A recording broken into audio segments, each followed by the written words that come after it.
ہر وہ عمل جس کو ثواب یا گناہ کی نیت سے کیا جائے گا اس کے بارے میں دیکھا جائے گا کہ وہ آیا رسول اللہ صلی اللہ علیہ وسلم تک اپنے سارے ضوابط کے لحاظ سے، اسماء و رجال کے علم کے لحاظ سے، اپنی اسناد کے لحاظ سے، بیان کرنے والے لوگوں کی جتنی بھی جس بھی سلسلے سے بات ہم تک پہنچی ہے وہ اتھینٹک ہے یا نہیں ہے، اس لحاظ سے پھر اس پر عمل کیا جائے گا۔ تو سورہ یاسین کے علاوہ سورہ رحمان اور سورہ یاسین، ان دو سورتوں کے متعلق جتنے بھی فضائل ہمیں ملتے ہیں، یہ فضائل احادیث کی کتابوں میں موجود تو ہیں، لیکن ان کی سندوں پر، ان کے وہ جو اس کا پورا سلسلہ ہوتا ہے، پوری چین ہوتی ہے اسماء و رجال کی، اس پہ کلام موجود ہے۔ اس پہ جو محدثین ہیں، جو مفسرین ہیں، انہوں نے ان کے بارے میں رسول اللہ صلی اللہ علیہ وسلم تک وہ بیان نہیں کیا۔ ایون کہ سورہ یاسین کے حوالے سے ایک جو چیز ملتی ہے، جیسے آپ نے کہا کہ اس کو دل کہا جاتا ہے، اور اس میں روایت میں الفاظ یہ موجود ہیں کہ ہر چیز کا ایک دل ہوتا ہے، اور قرآن کا دل سورہ یاسین ہے۔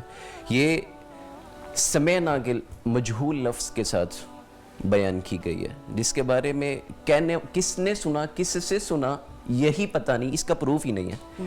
تو وہ عمل جن کے بارے میں بندہ شکوک و شبہات کا شکار ہو جائے، ان کو چھوڑ دینا چاہیے۔ یہی قرآن کریم کی اصل ہے، اور یہ سورہ آل عمران کے پہلے رکوع میں اللہ تبارک و تعالیٰ نے یہ بیان کی ہے کہ ہن ام الکتاب و اخر متشابہات، کے قرآن کریم میں اصل موجود ہے، اس کے اصل معنی مفاہیم عمل کے لحاظ سے اس میں اصل چیزیں موجود ہیں، وَأُخَرُ مُتَشَابِهَاتٌ، اور کچھ چیزیں اس میں متشابہ ہیں۔ وَأَمَّا الَّذِينَ آمَنُوا فِي قُلُوبِهِمْ زَيْغٌ فَأَمَّا الَّذِينَ فِي قُلُوبِهِمْ زَيْغٌ فَيَتَّبِعُونَ مَا تَشَابَهَ، جن کے دلوں میں ٹیڑھا پن ہوتا ہے وہ مشابہ کنٹروورشل چیزوں کی طرف بھاگتے ہیں، اور جن کے دلوں میں علم راسخ ہوتا ہے، جو مستند علماء ہوتے ہیں، جن کے پاس اتھینٹک علم موجود ہوتا ہے، وَالرَّاسِخُونَ فِي الْعِلْمِ يَقُولُونَ آمَنَّا بِهِ، وہ اس بحث میں نہیں پڑتا، وہ کہتے ہیں یہ اللہ کی طرف سے ہے، ہم اس پہ ایمان لے کے آتے ہیں، یہ اللہ کی طرف سے نازل کردہ چیز ہے، کل من عند ربنا، ہر چیز اللہ نے نازل کیا ہمارے لیے۔ اور جو دوسرا سوال آپ نے کیا ہے، لیکن ہم سورہ یاسین کی افادیت سے انکار تو نہیں کر سکتے، قرآن کی پوری افادیت موجود ہے جو علماء نے، صحابہ کرام نے بیان فرمائی ہے، جی جی، تو سورہ یاسین کو ایک علیحدہ سے مقام تو دیا ہے نا علماء۔ میں نے آج صبح کراچی، ہمارے ایک دوست ہیں دیوبند، مکتبہ فکر سے تعلق رکھتے ہیں، میں نے اس حوالے سے ان سے بھی بات کی، ایسے ہی میں پڑھ رہا تھا تو گفتگو ہوئی ان کے ساتھ، وہ مجھے یہ کہنے لگے کہ اس کی جو سند ہے، اس کا جو سلسلہ ہے سند کا، اس میں ضعف موجود ہے، اس میں انقطاع موجود ہے، اور یہ صرف ایک نے نہیں، کافی سارے محدثین نے اس پہ کلام کیا ہوا ہے، لیکن ان کے نزدیک، مکتبہ دیوبند کے نزدیک وہ یہ کہتا ہے کہ میرے نزدیک یہ ہے کہ فضائل کے لحاظ سے اس کو اڈاپٹ کیا جا سکتا ہے، مانا جا سکتا ہے، میں بھی اس پر گزارش کرنا چاہ رہا ہوں، جبکہ میرا خیال یہ ہے کہ اگر ہمارے پاس مستند، جو جیسے کہ رسول اللہ صلی اللہ علیہ وسلم نے ارشاد فرمایا کہ دو نور اللہ تبارک، سارا قرآن نور ہے، لیکن دو نور ایسے ہیں، ان میں دو صورتیں ایسی ہیں جو بڑے نور والی ہیں، اور جو کل قیامت کو انسان کے اوپر جس دن کوئی سایہ نہیں ہوگا، یہ سایہ بن کے آئیں گی، اور اللہ تبارک و تعالیٰ سے اس بندے کے بارے میں، ڈاکٹر صاحب اگر سند موجود نہیں بھی ہے تب بھی تو وہ قرآن پاک کا حصہ موجود ہے، ایگزیکٹلی قرآن کریم کا حصہ ہے۔ قرآن کا، میں نے جس طرح بولا کہ اگر آپ اللہ ہی پڑھ لیں اس دل کے ساتھ، اور اس میں اللہ اتنی تاثیر رکھ دے کہ اللہ کو آپ کا وہ جذبہ، وہ عقیدت بھا جائے، اور آپ پہ وہ رقت طاری ہو جائے، تو اس سے ایک لفظ میں کتنی طاقت ہے۔ سورہ یاسین میں کافی کچھ ہے، اتنا کچھ ہے کہ رسول اللہ صلی اللہ علیہ وسلم کی تعریفات سے شروع ہو رہی ہے یہ سورت، اور اتنا کچھ ہے انسان کے سمجھنے اور سیکھنے کے لیے جس سے کوئی شخص انکار کر ہی نہیں سکتا۔ لیکن میں گزارش اس میں نقطہ جو بیان کرنے جا رہا ہوں وہ یہ ہے کہ کسی بھی عمل کو جب آپ مخصوص کریں گے، ریلیٹ کرتے ہیں رسول اللہ کی ذات سے، وہ نہیں ملتا تو ہمیں پھر اسے چھوڑنا ہے۔ جی میں عرض کر دیتا ہوں، یہاں پر ایک اصول کو سمجھنے کی ضرورت ہے۔ وہ اصول یہ ہے کہ علامہ صاحب کی یہ بات ٹھیک ہے کہ اس میں کچھ روایات، سورہ یاسین کی بہت ساری روایات ہیں، اس روایات ایسی ہیں جو اس طور پہ درجہ صحیح میں نہیں ہیں، لیکن ایک بات اور ایک اصول، متفقہ اصول سمجھنے کی ضرورت ہے، اور وہ اصول سے یہ بھی اتفاق کریں گے۔ وہ اصول یہ ہے کہ ہمیں یہ جو احادیث کے درجے ہیں نا، یہ روایات کے درجے ہیں، صحیح لذات ہی، پھر صحیح لغیر ہی، پھر حسن لذات ہی لغیر ہی، پھر اس کے بعد ضعیف، اور باقی آگے سارے چیز۔ اب یہ ایک بات ذہن میں رکھ لیں کہ حدیث ضعیف نہیں ہوتی، بلکہ جو روات ہوتے ہیں، راوی ہوتے ہیں، ان کے جو درجے ہوتے ہیں، ان پر جو ائمہ جرح و تعدیل نے کلام کیا ہوتا ہے، ان پر جو اعتراض کیے ہوئے ہیں، مثلا اگر ایک حدیث میں 12 روات ہیں تو کسی ایک کے پھر ہر راوی کے آگے خصوصیات ہیں کہ اس پر حافظہ کیسا ہے، اس کا تحمل کیسا تھا، اس سے کبھی کوئی کذب تو ثابت نہیں ہے، ایک پوری فہرست ہے۔ تو اگر اس فہرست میں ایک حصہ بھی کمزور تھا تو چونکہ ہمارے پاس اتنی مضبوط سند ہے، اتنے مضبوط، یہی تو اسلام کا اصل حسن ہے، ایک کوالٹی میں بھی ایک راوی کمزور تھا تو حدیث درجے میں اپنے اس درجے سے نیچے آ جائے گی۔ اب سنیے، اصل یہ ہے کہ راوی ضعیف ہوتے ہیں، ایک بات۔ دوسری بات یہ ہے کہ جو صحیح حدیث ہے جس کی سند متصل ہونی ضروری ہے، وہ صرف ریکوائرڈ ہے اوامر و نواہی کے لیے۔ فرض کہاں ثابت ہوتا ہے کہ یہ کرنا ہی کرنا ہے، اس کے لیے لازمی ہے بغیر کسی سکم کے روایت براہ راست اللہ کے رسول سے ثابت ہو۔ میں اس اور پہ میں گزارش پوری کر لوں، پھر یہ کہ کس سے منع کرنا ہے، یہ حرام ہے، درجہ حرمت میں منع ہے، اور یہ کریں گے تو عذاب اور وعید ہوگی۔ لیکن میرے خیال سے یہ جو ساری گفتگو آپ لوگوں نے کی، اس میں سے کچھ باتیں مجھے سمجھ میں آئی اور میں نے بالکل انڈرسٹینڈ کیا لاجک، لیکن میں یہ کہنا چاہ رہی ہوں کہ یہ جو ساری گفتگو تھی یہ اسکالرز کی گفتگو تھی، ایک عام بندہ اس کو عام میں وہی گزارش کرنے جا رہا تھا، دل پڑھ کے یا کچھ بھی سمجھ کے پڑھ لے میرے خیال سے اور تاثیر مل جائے تو اللہ کو شاید اس کی یہی ادا ہمارے لوگ بڑے مطلب یہ سمجھدار بھی ہیں۔ اسکالرز گفتگو تھی اور آئی ریلی انجوائڈ دیٹ، لیکن آپ اللہ کا کلام میرے خیال سے ایگزیکٹلی میں اس میں صرف یہی، پڑھیں۔ میرا مقدمہ بھی صرف یہی تھا، ڈاکٹر صاحب ایک پورے سیکنڈ، ہونے میرا مقدمہ بھی یہ اس میں بہت صرف یہی، ٹیکنیکل گفتگو چونکہ ہو گئی تو میرا مقدمہ بھی اس میں صرف یہی تھا کہ اس کے جو فضائل بیان کیے جا رہے ہیں ویسے ان کو سائڈ پہ رکھ کے ویسے قرآن کریم کی تلاوت کی جائے، اس کا جو اجر ہے، اس کا جو ثواب ہے، اس کا جو حسن ہے، لیکن اس سے آغاز آپ لطف دیکھیں، اندوز میں ہو۔ یہ عرض بات کر رہا آپ تھا، ٹھیک ہے، میں یہ عرض کر رہا تھا کہ اس کو سامنے رکھ کے بھی کیا جائے، کیونکہ یہ فضائل کے باب میں حدیث ضعیف آپ نے قبول ہے۔ کہا سند ضعیف ہے، جب سند ضعیف ہوگی تو جو، یا آپ نے فضائل کے باب سوری میں کہا قبول ہے۔ راوی ضعیف ہے، جب راوی ضعیف ہو گیا تو راوی کی کئی بات ٹھیک کیسے ہوگی؟ نہیں، ایک بندہ جھوٹا ثابت ہو گیا، کذاب ثابت ہو گیا، مجھول ثابت ہو گیا، سر حدیث ضعیف میں سر مجھول بھی ثابت ہو گیا ایک بندہ، میرے پاس وہ ساری بات موجود ہے۔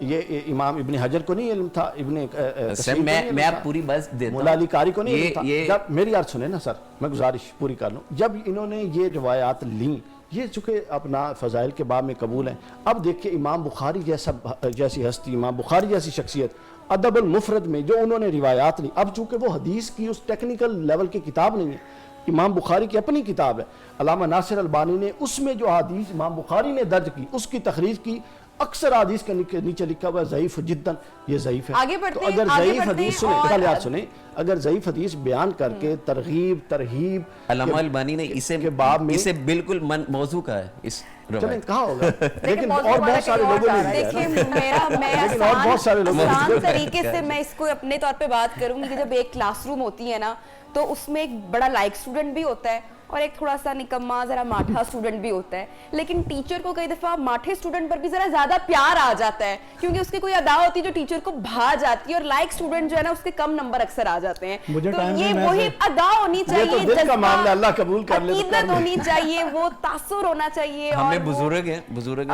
میں چاہوں بالکل گی آغاز کہ سورہ ملک پر ہم بات کمزور کریں۔ اسٹوڈنٹ کو یہ ایک پوائنٹ سمجھا دوں، پھر اگلے پوائنٹ پہ آتا ہوں۔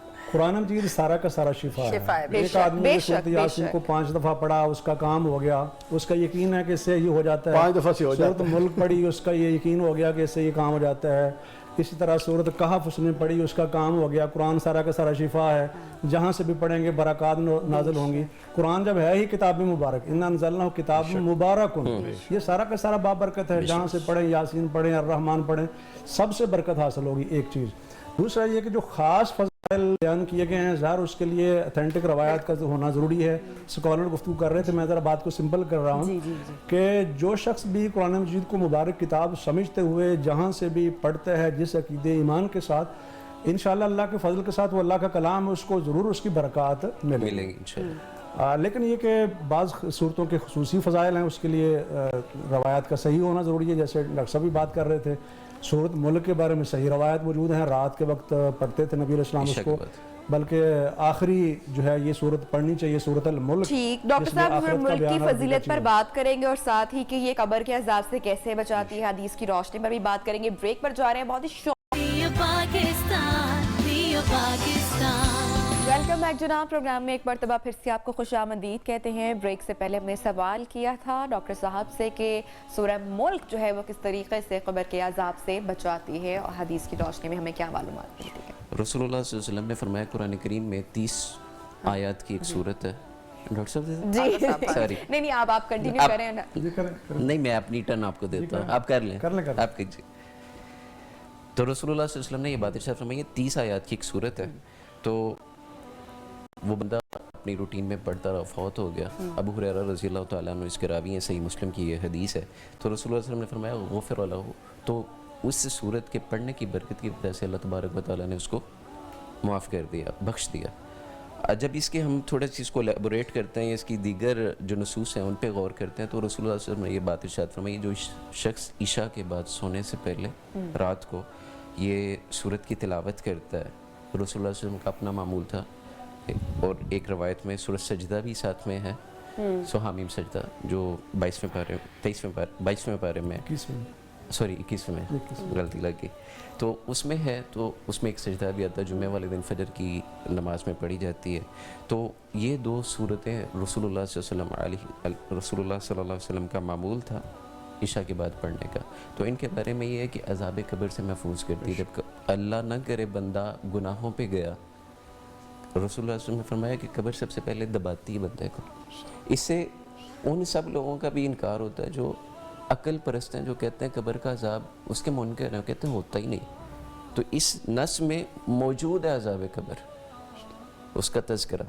تو اگر سر کی طرف سے اس کے اوپر کوئی سختی، کوئی قبر کے اندر کوئی معاملہ ہونے والا ہے تو یہ سر کی طرف چلی جاتی ہے، اور اگر پاؤں کی طرف ہو تو یہ پاؤں کی طرف آ جاتی ہے، دائیں بائیں جس سائڈ سے بھی ہو تو یہ اس کو ایک کور مہیا کرتی ہے اللہ کے حکم سے، اللہ کی مرضی سے. یہ تب ہوتا ہے جب اس کا عمل قبول ہو گیا ہو. تو ہمیں کچھ اعمال اپنی زندگی میں ایسے لازمی رکھنے چاہیے جن کا اللہ کے علاوہ گواہ بھی کوئی نہ ہو، اور اللہ کے علاوہ ہمارا تعلق اس معاملے میں کسی اور کے ساتھ ہونا بھی نہیں چاہیے. تو رسول اللہ صلی اللہ علیہ وسلم نے یہ بات ارشاد فرمائی ہے کہ اپنے اعمال کی قبولیت کے لیے ایک دعا ربنا تقبل منا، جب عمل نیک کر لیں، حضرت ابراہیم علیہ السلام کا بھی یہی اسوہ ہے کہ عمل نیک کر لیں تو اس کے بعد اللہ سے دعا کریں اللہ میری ایفرٹ، میری کوشش، میری بساط، میری جرت اتنی کو تھی، میں انہیں جوگا تھا، میں اتنا کر سکتا تھا، اللہ میں نے کر لیا، اس میں کمی کوتاہی کجی نیت کا ٹیڑھا پن، اللہ جو کچھ بھی ہے اللہ وہ سارا معاف کر دے اور اس کو قبول کر. سورہ ملک، ڈاکٹر صاحب میں آپ سے جاننا چاہوں گی کہ جن کے والدین جہان فانی سے رخصت کر گئے ہیں، کیا ان کی اولاد جو ہے وہ ان کی بخشش کے لیے یا عذاب قبر سے بچنے کے لیے ان کے لیے یہ پڑھ سکتی ہے اور دعا مغفرت کی مانگ سکتی ہے؟ جی، دعائیں مغفرت ہی تو انہوں نے مانگنی ہے اپنے والدین کے لیے. سب سے پہلی چیز یہ ہے، جیسے ابھی حدیث کی طرف بھی اشارہ ہوا کہ اذا مات ابن آدم انقطع عنہ عملہ الا من ثلاث، جب انسان فوت ہو جاتا ہے تو اس کے تمام اعمال ڈسکنٹینیو ہو جاتے ہیں، یعنی جو وہ خود اعمال کرتا تھا وہ رک گئے وہاں پر، الا من ثلاث، مگر 3 شکلیں باقی رہتی ہیں. ان میں سے ایک چیز جو ابھی آپ نے اشارہ کیا وہ والد صالح یدعو لہ، کہ اس کی نیک اولاد جو اس کے لیے دعا مانگے، یا صدقہ جاریہ ہے، یا علم ینتفع بہ، یا نفع بخش علم ہے، یعنی کسی کو قرآن پڑھایا ہے وہ آگے پڑھا رہا ہے، وہ آگے پڑھا رہا ہے. جب تک یہ سلسلہ چلتا رہے گا، جو آدمی فوت ہو گیا ہے اس کے نامہ اعمال میں مسلسل نیکیوں کا اضافہ ہوتا رہے گا. اور یہ بات سورۃ یاسین میں بھی ہے کہ نکتب ما قدموا وآثارہم، جو لوگوں نے آگے بھیجا وہ بھی ہم لکھتے ہیں، جو ان کے آثار پیچھے نشانات ہیں وہ بھی ہم لکھتے ہیں. اولاد ہے ان کے آثار ہیں، علم ہے ان کے آثار ہیں، کوئی مسجد بنائی ہے، کوئی رفع عامہ کا کام کیا ہے، کسی غریب کی ہیلپ کی ہے، کسی بیوہ کی مدد کی ہے، اور اس طریقے سے کوئی بھی سلسلہ اس نے نیکی اور خیر کا جاری کیا ہے، تو جب تک یہ سلسلہ جاری رہے گا اس کے نامہ اعمال میں مسلسل اضافہ ہوتا رہے گا. اور ایک اور حدیث پاک میں ہے کہ من دل علی خیر فلہ مثل اجر فاعلہ، جو آدمی نیکی کی رہنمائی کرتا ہے اس کے لیے بھی ویسا ہی اجر ملتا ہے جیسا کہ خود کرنے والے کو. اور اسی لیے ہم کہتے ہیں کہ تمام امت کے نیک اعمال کا جو ثواب ہے اس سے کہیں بڑھ کر اجر و ثواب ہمارے پیغمبر علیہ السلام کو بھی ہوگا، اس لیے کہ انہوں نے سب سے پہلے دعوت دی، پھر ایک آدمی شامل ہوا، پھر دوسرا، پھر تیسرا، پھر 4، اور اس طریقے سے افراد ملتے گئے اور قافلہ بنتا گیا. اور آج 1.25 ارب اور 1.5 ارب کے درمیان ہیں مسلمون جو اللہم صلی علی محمد وعلی آل محمد کہنے والے ہیں. تو وہ انہوں نے اس نیکی کا آغاز کیا تو ان کو بھی ثواب پہنچتا رہے گا. پھر اس کے بعد جو باقی لوگ ہیں، اسی طرح اولاد انسان کے اولاد جو ہے وہ اپنے والدین کی وجہ سے معرض وجود میں آتی ہے، یعنی انسان کے دنیا میں آنے کا ذریعہ اور سبب انسان کے والدین ہیں.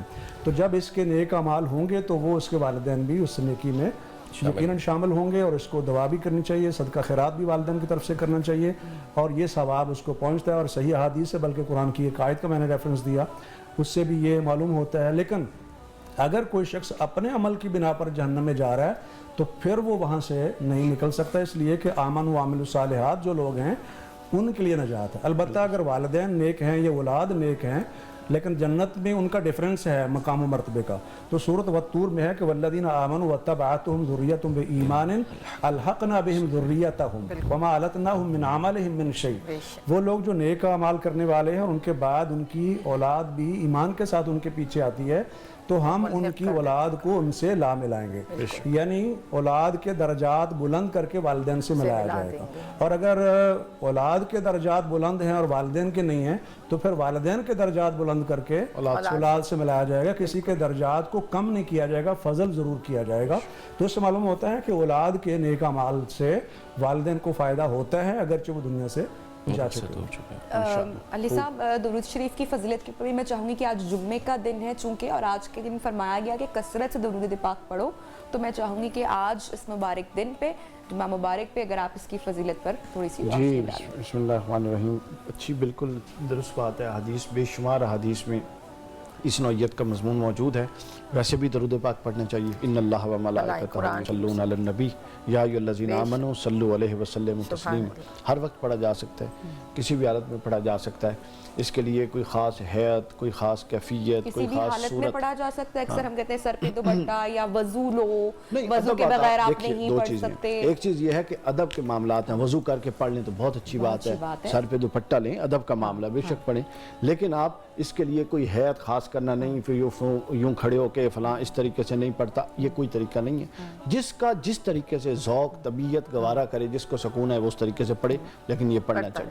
دوسری بات یہ ہے کہ جمعے کے لیے پھر اس کی مزید حدیث میں ہے کہ حضور نبی اکرم صلی اللہ علیہ وسلم نے فرمایا کہ بے شک جمعے کے دن درود پاک پڑھا کرو, کثرت سے پڑھا کرو, وہ مجھ تک پہنچایا جاتا ہے.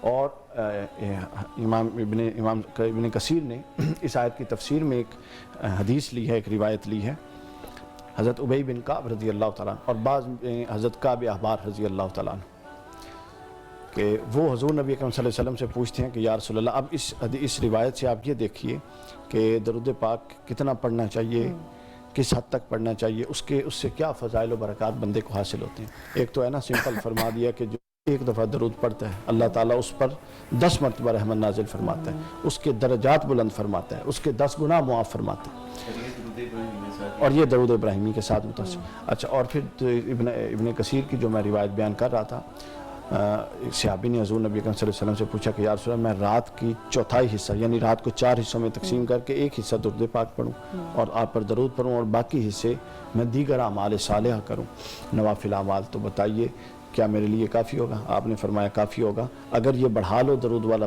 دورانیہ تو اور بہتر ہے. انہوں نے کہا یا رسول اگر میں نصف شب درود پڑھوں اور نصف شب باقی نفل اعمال کروں تو کیا یہ میرے لیے کافی ہوگا؟ آپ نے فرمایا کافی ہوگا. اگر درود کا دورانیہ بڑھا لو تو اور بہتر ہے. انہوں نے کہا اگر میں 3 حصے درود پڑھوں اور 1 حصہ نوافل اعمال پڑھوں تو یہ کافی ہوگا؟ انہوں نے کہا, آپ نے فرمایا کافی ہوگا. اگر بڑھا لو تو اور بہتر ہوگا. انہوں نے عرض کیا اگر میں ساری رات ہی آپ پر درود پڑھوں تو آپ نے فرمایا یہ دنیا و آخرت میں تیرے لیے کافی ہو جائے گا. تو دیکھیے ہر بندے کے ساتھ تعلق بنانے کا کوئی نہ کوئی طریقہ ہوتا ہے, ٹھیک ہے. اللہ کے رسول کے ساتھ تعلق بنانے کا طریقہ کار کیا ہے کہ زیادہ سے زیادہ درود پاک پڑھا جائے, درود اور سلام پڑھا. دیکھیے نا اب قرآن مجید میں کیا ہے, یسلم تسلیما, سلام پڑھو, سلام کا بھی حکم ہے, درود کا بھی حکم ہے. تو آپ مجھے سلام پڑھیں, مجھے سلام کہیں, میں آپ کو سلام کہوں, تو درود پر تو ثواب ہوتا ہے نا. تو سلام کر تو یہ طریقہ کار ہے کہ ہم ایک دوسرے کو جواب بھی دیتے ہیں. اب اللہ جانے صوفیاء کرام فرماتے ہیں کہ جب حضور کی بارگاہ میں حالت حضوری میں سلام پڑھا جاتا ہے, درود پڑھا جاتا ہے, تو حضور علیہ السلام کی بارگاہ سے جواب بھی عطا ہوتا ہے. ہماری استطاعت اور ہماری روحوں کا تحمل یہ نہیں ہے کہ ہم وہ سن سکتے ہیں. میں چاہوں گی, میں چونکہ بریک پہ جانا ہے, جمعے کے روز کی بات ہوئی اور آج کے دن, آج کے اس مبارک دن پر درود پاک کی فضیلت پر بات کی. آج کے دن کے بارے میں ہمیشہ ہم نے سنا ہے کہ کوئی اس جمعے کے دن میں کوئی ایسا مبارک لمحہ ہوتا ہے جب اللہ تعالیٰ اس لمحے آپ کی مانگی ہوئی دعا کو رد نہیں کرتا اور وہ قبولیت کا لمحہ ہوتا ہے. کیا کہیں سے ہمیں کسی حدیث سے ہمیں اشارہ ملتا ہے کہ وہ لمحہ کون سا ہو سکتا ہے, کس نماز کے بعد کا ہو سکتا ہے؟ اس میں اصل میں بہت ساری روایات ہیں اور ان سب کو اگر ہم جمع کرتے ہیں تو اس سے نتیجہ یہ نکلتا ہے کہ اس گھڑی کو مخفی رکھا گیا ہے. جیسے لیلۃ القدر کو مخفی رکھا گیا, اور ایسی کئی چیزیں ہیں جس میں ایک چیز پوشیدہ رکھی گئی ہے تاکہ بندے زیادہ سے زیادہ اس نیت کے ساتھ عمل کریں اور اس گھڑی کو پانے کے لیے زیادہ سے زیادہ محنت کریں